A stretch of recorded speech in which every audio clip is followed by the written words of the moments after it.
ఈరోజు ఈ press meet యొక్క ముఖ్య ఉద్దేశము గత 3 రోజుల కిందట తెలంగాణ బీజేపీ పార్టీకి సంబంధించిన శాసనసభ్యులు, ఎంపీల పార్టీ నాయకులు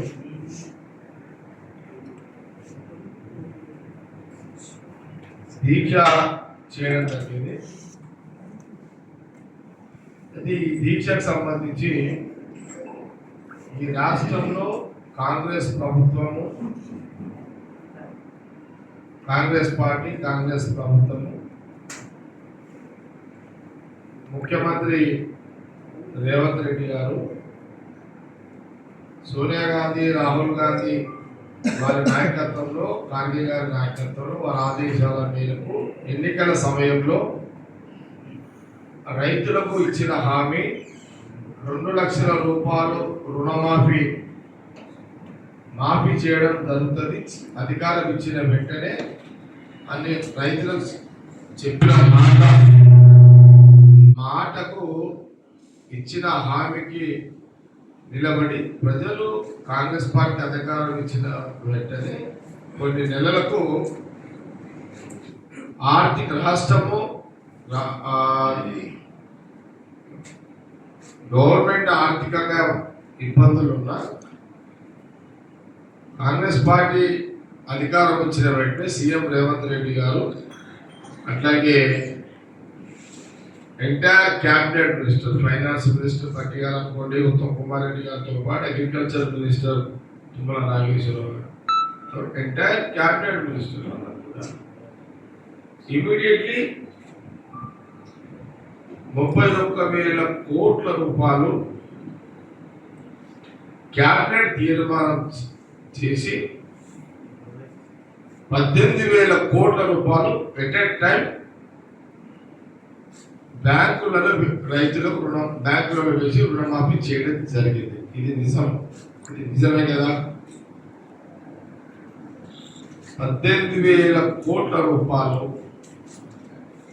8 నెలలలోపు, 18,000 కోట్ల రూపాయలు 8 నెలలలోపు 2 లక్షల రూపాయల లోపు ఉన్నటువంటి రైతులకు రుణమాఫీ చేయడం జరిగింది. ఇంకా 12,000 కోట్లు ఇంకా మాఫీ కావాలి. దానికి సంబంధించిన డాటా ఇన్ఫర్మేషన్ కరెక్ట్గా లేకపోవడం వల్ల ఆ 12,000 కోట్లు లేట్ అవుతుంది అనే విషయాన్ని అనేక సందర్భాల్లో కాంగ్రెస్ పార్టీకి సంబంధించిన క్యాబినెట్ మినిస్టర్ కానీ, ముఖ్యమంత్రి గారు చాలా స్పష్టంగా చెప్పడం జరిగింది. ఇదే మేము సీక్రెట్గా చేయలేదు, ఇది చాలా ఓపెన్ కదా. దీనికి తెలంగాణ రైతులు సాక్ష్యం ఉన్నారు, మీడియా సాక్ష్యం ఉంది, తెలంగాణ ప్రజలు సాక్ష్యం. దీనికి ఇన్ని నిజాల మధ్యలో కాంగ్రెస్ ప్రభుత్వము, రేవంత్ రెడ్డి గారు ముఖ్యమంత్రిగా, వారి క్యాబినెట్ మినిస్టర్లు పనిచేస్తున్నటువంటి ఈ సందర్భంలో బీజేపీకి సంబంధించిన పార్టీ నాయకులు 3 రోజులు కింద 2 రోజులు వాళ్ళు ఇందిరా పార్క్ దగ్గర రుణమాఫీ చెయ్యలేరు, జరగలేదు అని బీజేపీ పార్టీ దీక్ష చేయడం జరిగింది.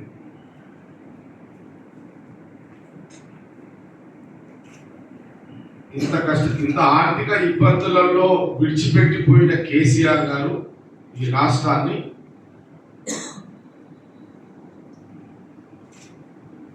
ఎక్కువ అప్పులు చేసి రాష్ట్ర ఖజానాను దివాలా చేసిన ఈ రాష్ట్రంలో రైతులకు ఇచ్చిన మాట కట్టుబడే ఒకే ఫేస్లో 18,000 కోట్లు రైతులకు మాఫీ జరిగింది. కానీ బీజేపీ, కాంగ్రెస్ పార్టీ గాంధీ భవన్ ద్వారా మేము ప్రశ్నిస్తున్నాం, ఈ తెలంగాణలో బీజేపీ పట్టు లేదు.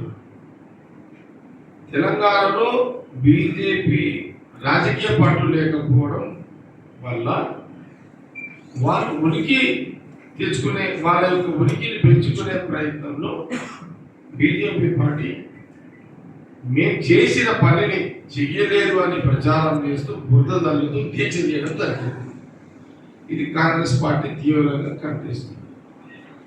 నైతికంగా బీజేపీ తెలంగాణ బీజేపీ నాయకులకు కాంగ్రెస్ పార్టీని కాంగ్రెస్ ప్రభుత్వాన్ని విమర్శించే నైతిక హక్కు బీజేపీ శాసనసభ్యులకు కానీ ఎంపీలకు కానీ వాళ్ళ నాయకులకు కానీ లేదు.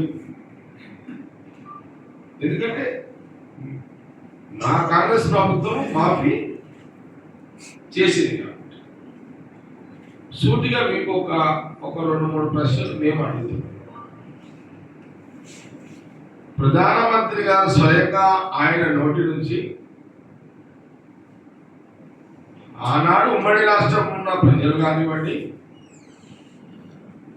ఉమ్మడి రాష్ట్రం దేశ ప్రజలు అనుకోండి, ఇంక్లూడింగ్ తెలంగాణ ప్రజలు ప్రధానంగా దేశంలో ఉన్నటువంటి దేశంతో పాటు దేశంలో ఉన్న తెలంగాణ ప్రాంత ప్రజలు ప్రతి పేదవాడికి నల్లధనాన్ని తీసుకొచ్చి 15 లక్షల రూపాయలు ప్రతి అకౌంట్లో ప్రతి పేదవాడికి 15 లక్షల రూపాయలు అకౌంట్లో వేస్తాను అని స్వయంగా ప్రధానమంత్రి మోడీ గారి చెప్పిన సంగతి నిజమే కదా. జీరో అకౌంట్లు అన్ని అధికారులతో తెప్పించుకున్నది కూడా నిజమే కదా.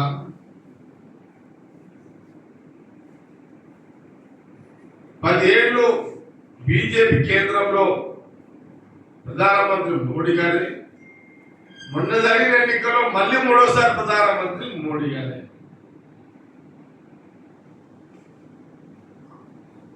మరి ఈ 15 దాదాపు 11 సంవత్సరాలు, ఇంకో 4 సంవత్సరాలు మీరు అధికారం. మరి నేను అడుగుతున్న ఇక్కడ తెలంగాణ బీజేపీ ఎమ్మెల్యేలకు ఎంపీలకు మీరు దీక్ష చేశారు కదా ఇందిరా పార్క్ దగ్గర.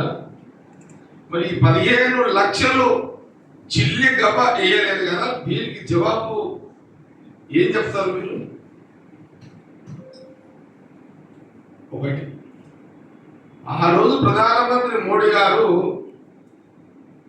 సంవత్సరానికి దేశం మొత్తంలో ఇంక్లూడింగ్ తెలంగాణ సంవత్సరానికి నిరుద్యోగులకు ఉద్యోగాలు, సంవత్సరానికి 2 కోట్ల మంది ఉద్యోగాలు ఇప్పియడం జరుగుతుందని ప్రధానమంత్రి మోడీ గారు చెప్పారు. 11 సంవత్సరాలు ఇప్పటికీ ప్రధానమంత్రి గారు మోడీ గారు దాదాపు 2 కోట్ల అన్నా కూడా దాదాపు 22 కోట్ల ఉద్యోగాలు, ఒక్క ఉద్యోగం అని ఇప్పించారా? జవాబు చెప్పగలుగుతారా? డిబేట్కి దీనికి సిద్ధంగా ఉన్నారా?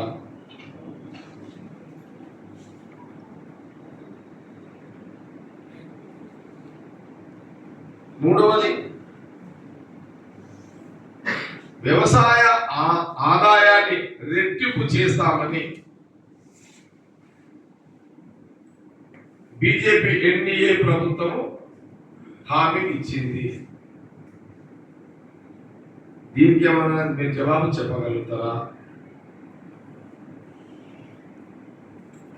వ్యవసాయ చట్టాలు మీరు అనేక సందర్భాలు ఉపన్యాసాలు దంచిరు మోడీ గారు కానీ బీజేపీ నాయకులు దేశం మొత్తంలో, తెలంగాణలో. రైతు అన్నారు, రైతు రాజ్యం అన్నారు, రైతుకు బంధు అన్నారు, మీరు ఏదో చెప్పారు రైతుల పట్ల. కానీ దేశ రైతుల నడ్డి విరిగేలా నల్ల చట్టాలను తీసుకొచ్చి కార్పొరేట్ వ్యవస్థలకు వ్యవసాయాన్ని అప్పచెప్పే ఒక ప్రయోగం మీరు చేసిన వాస్తవమే కదా. ఆ రోజు తెలంగాణ ఎమ్మెల్యేలు, ఎంపీలు, మీ మినిస్టర్లు ఎవరైనా మాట్లాడినా తెలంగాణ రైతుల పక్షాన? ఆ రోజు అటు పంజాబ్, హర్యానా, ఢిల్లీ అనేక రాష్ట్రాలలో, ఢిల్లీలో దీక్షలు చేస్తున్న రైతుల మీద మీరు వెహికల్స్ని వెహికల్స్ ద్వారా తొక్కి వాళ్ళని చంపిన రోజు లేదా మీది? ఆ రోజు ఈ ప్రాంతం నుంచి ఎవరైనా ఒకరు మాట్లాడినా?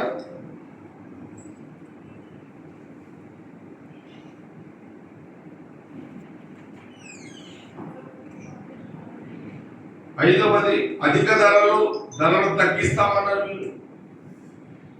ధరలు తగ్గిస్తామన్న ప్రధానమంత్రి మోడీ గారు, బీజేపీ ప్రభుత్వము మన్మోహన్ గారు ప్రధానమంత్రిగా ఉన్నప్పుడు చాలా సందర్భాల్లో చెప్పిన ప్రధానమంత్రిగా మన్మోహన్ సింగ్ గారు ఉన్నప్పుడు సోనియా గాంధీ, రాహుల్ గాంధీ గారి యొక్క నాయకత్వంలో ఆ రోజు తులం బంగారము 28,000. తులం బంగారం 28,000.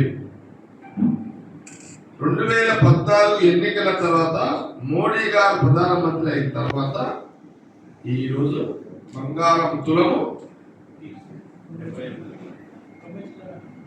1,00,000 రూపాయలు. ఇంకా అప్ అండ్ డౌన్స్ అవుతుంది. 1,00,000 రూపాయలు. సోనియా గాంధీ, రాహుల్ గాంధీ నాయకత్వంలో మన్మోహన్ సింగ్ ప్రధానమంత్రి గారు ఉన్నప్పుడు 28,000 ఎక్కడ బంగారం తులము. బీజేపీ ప్రభుత్వం వచ్చిన తర్వాత 1,00,000 రూపాయలు ఎక్కడ? అంటే డబల్ పెరిగింది. ఎన్నింతలు పెరిగింది? 3 ఇంతలు పెరిగింది. దీనికి తెలంగాణ బీజేపీ ఎంపీలు, ఎమ్మెల్యేలు జవాబు చెప్పగలుగుతారా? బాధ ఏంటంటే నాకు అనిపిస్తుంది, కాంగ్రెస్ గవర్నమెంట్ సెంట్రల్లో ఉన్నప్పుడు 28,000 తులం ఉన్నప్పుడు మోడీ గారు వచ్చిన తర్వాత 1,00,000 రూపాయలు తులం బంగారం చేస్తే ఆడవాళ్ళు ఎందుకు ఓట్లేసిరు బీజేపీకి? ఎందుకు 8 మందిని ఎంపీలు గెలిపించారు? ఇది క్వశ్చన్ మార్క్.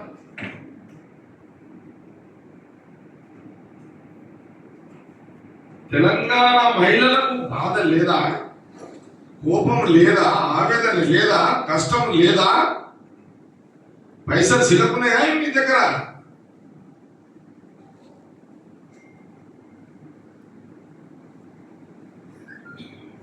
కాంగ్రెస్ 28,000 తులమున బంగారం టార్గెట్ ఎక్కడ? మోడీ ప్రధానమంత్రి అయినాక 1,00,000 రూపాయల బంగారానికి మీరు ఓట్లేసిన మహిళలంటే ఇది ఆశ్చర్యమైన సంఘటన. ఇదంతా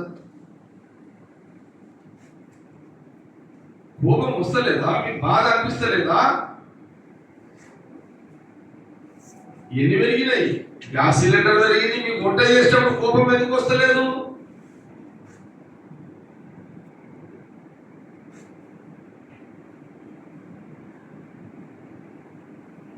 డీజిల్ ధర పెరిగిందా? పెట్రోల్, నీ భర్తకు నీ కొడుకు కోపం వస్తలేదా?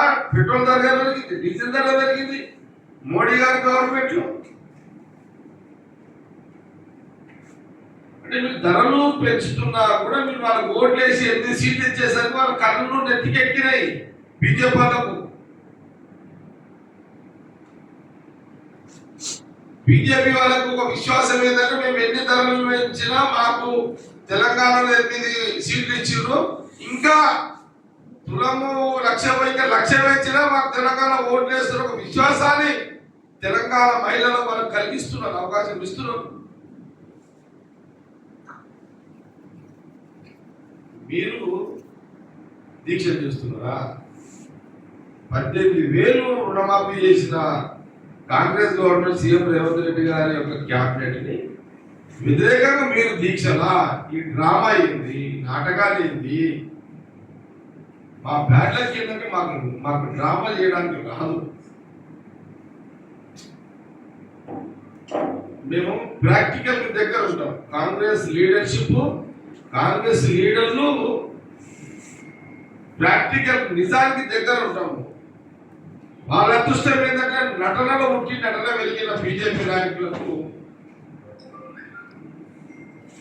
ప్రజలు గమనించకపోవడం మా బ్యాడ్లకు. నటన చేసే బీజేపీ వాళ్ళ గుర్తించి వాళ్ళ బుద్ధి చెప్పకపోతే ఈ నాటకాల ఆగడలేదు, ఆ పంతు లేదు. ఇక మాకు బాధ అనిపిస్తున్నది. రైతులకు 18,000 మాఫీ చేసి ఇంకా 12,000 మాఫీ చేయడానికి అన్ని సిద్ధంగా ప్రయత్నాలు చేస్తున్నారు. ముఖ్యమంత్రి రేవంత్ రెడ్డి గారు కాంగ్రెస్ గవర్నమెంట్ చేసే ప్రయత్నాలకు ప్రోత్సాహం ఇవ్వండి. తెలంగాణ రైతులకు మా విజ్ఞప్తి. డ్రామా ఆర్టిస్టులు, బీజేపీ నాయకులు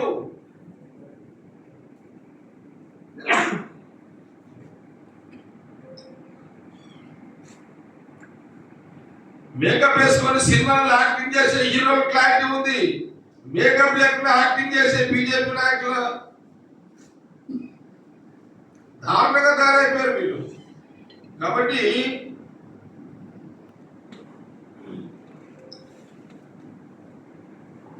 కాంగ్రెస్ నిజం, బీజేపీ అబద్ధం.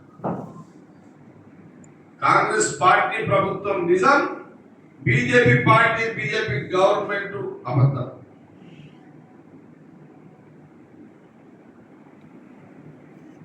ఇది ఈరోజు గాంధీ భవన్ మీడియా ద్వారా యావత్ తెలంగాణ రైతులకు, తెలంగాణ ప్రజలకు, print media, social media, electronic media ద్వారా యావత్ సమాజంలో అందరూ కూడా గుర్తించండి,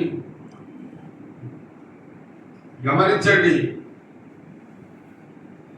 అని నేను ఈ సందర్భం తెలియజేస్తూ ఈ యొక్క ప్రెస్ మీట్ ఉపయోగిస్తున్నాను.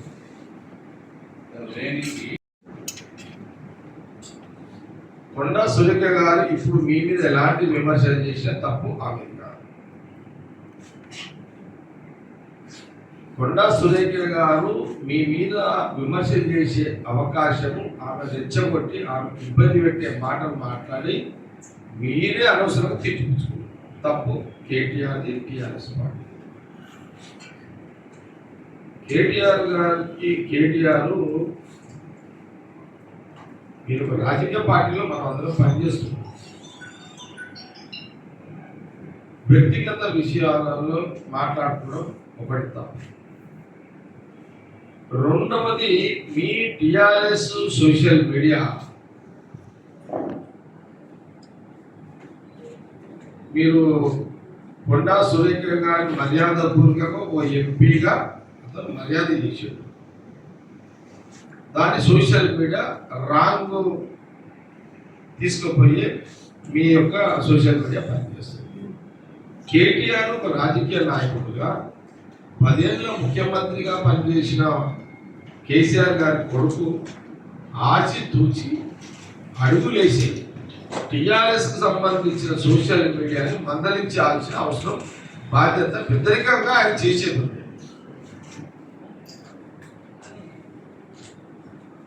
ఇప్పుడు దాన్ని మీ సోషల్ మీడియాని మీరు కంట్రోల్ చేయకుండా అసలుకే కొండా సురేఖ మినిస్టర్ గారు ఆమె ఆవేదనలో ఉంది, బాధలో ఉంది, దుఃఖంలో ఉంది. నువ్వు మళ్ళా పుండు మీద కారం చల్లడి ఇష్టం. అసలుకే ఆమె ఫైవ్ ముట్టుకోకపోతే ఎవరిపోతే ఏమనదు. ఆమె ఎవరికి పోతే ఆమె పోదు. నువ్వు ఎందుకు ఏంటున్నావు అయినా కేటీఆర్ గారు గీయాల్సి కూడా చేసుకోలేవా నువ్వు? అయినా ఒకటి ఇది తప్పు కదా. మీ టిఆర్ఎస్ సోషల్ మీడియా ఈ దండలు, దండ మర్యాదపూర్వక దండ, ఇది అది ఏం కనబడ్డది నీకు? ఏ సభలైనా ఎక్కడైనా రాజకీయంగా కానీ ఏది సందర్భాలైనా సరే దండలేయడం కానీ సన్మానించడం కానీ సాల్వాలు కాకుండా సాంప్రదాయం అది. అంటే ఇప్పుడు మీ పార్టీలో కేసీఆర్ ఆ దండలేసిన ఆడవాళ్ళందరినీ మీరు అట్లనే అనుకుంటున్నారా? కేసీఆర్ మీ పార్టీలో అనేక మంది నాయకులు ఉన్నారు కదా. మీ కేసీఆర్కి దండలేసిన లీడర్లు ఉన్నారు, ఆడవాళ్ళు మీ దగ్గర. కేటీఆర్కి దండలేసిన ఆడవాళ్ళు ఉన్నారు, హరీష్ రావుకి దండలేసిన ఆడవాళ్ళు ఉన్నారు. ఎప్పుడైనా కాంగ్రెస్ పార్టీ అలాంటి తప్పు పట్టి మిమ్మల్ని అట్లా తప్పు పట్టింది ఎప్పుడైనా? ఈ జ్ఞానము రాజకీయ పార్టీగా బీఆర్ఎస్ నాయకులు లేకపోవడం బాధాకరం. మరి కేటీఆర్ కూడా వాడు చెప్తారు.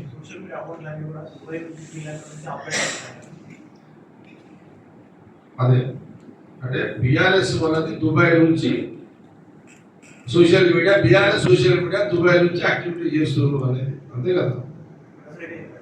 కావచ్చు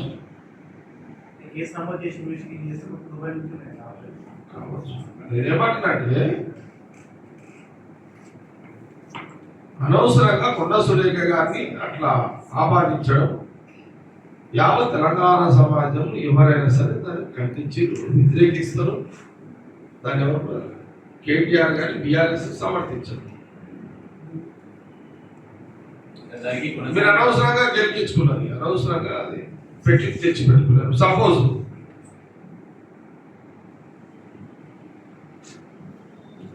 కేటీఆర్ ఉన్నాడు, ఒక సభలో కేటీఆర్ భార్య, హరీష్ రావు భార్య ఏదైనా సభలో ఏదైనా కార్యక్రమం ఉన్నప్పుడు మర్యాదగా వాళ్ళ లీడర్లు ఎవరైనా సరే కేటీఆర్ కూడా దండేసి వాళ్ళ భార్యలో కూడా దండేస్తే దాన్ని తప్పు పట్టాలి. అంటే మీరు ఏం మెసేజ్ ఇస్తున్నారు, ఏం సంస్కృతి తీసుకొస్తున్నారు? బిఆర్ఎస్ నాయకులు ఎలాంటి సాంప్రదాయం తీసుకొస్తున్నారు? లేని యొక్క లేని నిందలేయడం ఈ సాంప్రదాయాన్ని తెలంగాణ రాజకీయాలు ఏం కొంపలే మునిపోయింది. ఇప్పుడు మీకు 10 ఏళ్ళు అయితే రాజ్యాధికారం రాజభోగ్యాలు అన్ని అనుభవించిందే కదా. ఏం కొంపలు మునిపోయింది ఇప్పుడు కేటీఆర్కి బీఆర్ఎస్ ఇప్పుడు ఇంకొక 10 ఏళ్ళు ఓపిక పట్టలేరా? ఇంక 15 ఏళ్ళు ఓపిక పట్టలేరా? కాంగ్రెస్ పరిపాలన ప్రజలు ఇచ్చిర్రు, ఓకే కానీ మేము 10 నెలలే కదా. కాబట్టి కేటీఆర్కి నేను సలహా ఏమిస్తున్నా, చూసి ఏం చేస్తున్నట్టే కేటీఆర్ పరిపూర్ణత చెందిన నాయకుడిగా గుర్తింపు తెచ్చుకునే ప్రయత్నం చేసుకోవాలి. కానీ రాజకీయ పరిపూర్ణత లేని అవగాహన నాయకుడిగా స్టేట్మెంట్లు ఇచ్చి నమ్ముల పాలు కాకు అని నేను మీడియా ద్వారా కేటీఆర్కి సలహా ఇస్తున్నా. ఇకనైనా బేషరతుగా కొండా సురేఖ గారిని బీఆర్ఎస్ నాయకులు క్షమాపణ చెప్పి ఈ రగడని ఇప్పటికైనా ఆపుకోండి. ఇది లేకపోతే మీ మెడకే చుట్టుకుంటుంది, మీకే కష్టం. మాజీ మంత్రి హరీష్ రావు ప్రాతినిధ్యం వహిస్తున్న సిద్దిపేట జిల్లాలో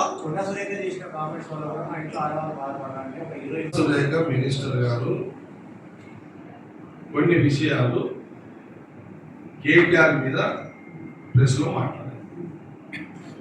నేను కేటీఆర్కి ఏం చెప్తానంటే తప్పు మీరు చేశారు, ఆమె డిస్టర్బ్ చేశారు, ఆమె కొండా సురేఖని అవమానించారు, అవకాశం మీరు ఇచ్చారు. గమ్మున ఇంట్లో కూర్చుని ఆమె తెచ్చి తనిపించుకుంటున్నారు. మేమేం చేస్తాం దానికి? ఆమె కొండా సురేఖ ఆమె దగ్గర వచ్చి బీఆర్ఎస్ లో తమ్మలేదు కదా. ఆమె గమ్మున ఆమె మినిస్టర్ పని ఆమె చేసుకుంటుంటే ఆమెను అనవసరంగా మీరు రెచ్చగొట్టి తనిపించుకుంటున్నారు. తప్పు కేటీఆర్ది. నైతికంగా ఈ విషయంలో 101% కొండా సురేఖ గారిని డిస్టర్బ్ చేసి వాళ్ళు ఆమెనైనా కరెక్ట్, వీళ్ళు అనవసరంగా ఆమెని ఆమె డిస్టర్బ్ చేసి అనవసరం తిట్టిపించుకుంటున్నారు. నేను బెటర్గా సలహా ఈ కొండా సురేఖ గారు ఆమె బాధ ఉంది, ఆవేదన ఉంది, అనాల్సింది అని చెప్పేసింది, అయిపోయింది. కానీ ఇక్కడికైనా బీఆర్ఎస్ కేటీఆర్ కానీ మిగతా వాళ్ళ నాయకులు కానీ వాళ్ళ సోషల్ మీడియా బెటర్ ఈ రోజుకి మీరు ఫుల్ స్టాప్ పెట్టుకోండి. పెట్టుకోకపోతే కొండా సురేఖ తోటి కొట్లాడటం మీకు అంత ఈజీ కాదు. సార్, సిద్దిపేట జిల్లా కేసీఆర్ కుటుంబం ప్రాతినిధ్యం వహిస్తున్న సిద్దిపేట జిల్లాలో మైనర్ బాలిక మీద అత్యాచారం జరిగింది. అక్కడ బాధితులను పరామర్శించడం వదిలిపెట్టి ఇతర అంశాలు రాజకీయంగా లేవనెత్తుతున్నారు. దీన్ని ఎట్లా చూస్తారు టీఆర్ఎస్ నాయకులు? మేము ఎట్లా చూస్తాం? టీఆర్ఎస్ నాయకులు వేరే అంశాలను పట్టుకొని రాజకీయాలు చేస్తున్నారు. అక్కడ వాళ్ళు ప్రాతినిధ్యం వహిస్తున్న జిల్లాలోనే మైనర్ బాలిక అత్యాచారానికి గురైంది. ఇంతవరకు ఆ బాధితుల్ని పరామర్శించిన పరిస్థితి లేదు. ఎవరు పోయాలి? కేసీఆర్ కుటుంబం, కేసీఆర్, హరీష్ రావు సిద్దిపేట జిల్లా ప్రాతినిధ్యం వహిస్తున్నారు. ఎప్పుడైంది? ఒక 2-3 రోజులు. ఐడియా లేదు, మళ్ళీ చెక్ చేసుకున్నాను. ఐడియా లేదు. ఎందుకంటే చిన్నపిల్ల సీక్రెట్గా ఎంక్వైరీ చేసి మినిస్టర్తో, మా జిల్లా మినిస్టర్ దామోదర్ గారితో మాట్లాడి, ప్రొఫెసర్ గారితో మాట్లాడి అది చూద్దాం. మూసి టెండర్లు అని పిలిచి రాహుల్ గాంధీకి 25% డబ్బులు